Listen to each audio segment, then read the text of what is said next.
আসসালামু আলাইকুম গাইস, আপনারা সবাই কেমন আছেন? আশা করি আলহামদুলিল্লাহ সবাই ভালো আছেন।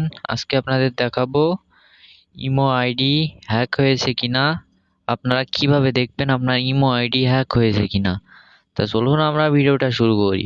প্রথমে আপনারা কি করবেন, আপনাদের যে ইমো অ্যাপস আছে ওই ইমো অ্যাপসে আপনারা চলে যাবেন। যাওয়ার পরে এখানে আপনারা প্রথমে কি করবেন, প্রথমে দেখুন ডান পাশে আপনাদের প্রোফাইল অপশন আছে। ডান পাশে ডান পাশে দেখুন প্রোফাইল অপশন আছে, এই প্রোফাইল অপশানে আপনারা চলে যাবেন। যাওয়ার পরে এখানে দেখুন অনেকগুলো অপশান আছে।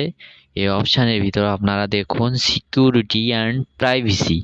এই সিকিউরিটি অ্যান্ড প্রাইভেসি অপশানে আপনারা চলে যাবেন।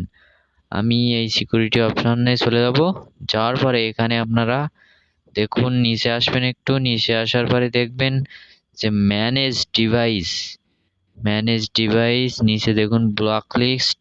আপনারা কি করবেন, যে ম্যানেজ ডিভাইস আছে ম্যানেজ ডিভাইসে চলে যাবেন।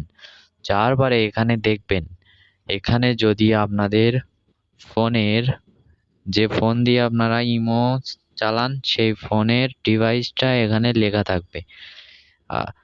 অন্য কোনো ডিভাইস যদি লেখা থাকে আপনারা তাহলে মনে করবেন আপনার আইডি হ্যাক হয়েছে।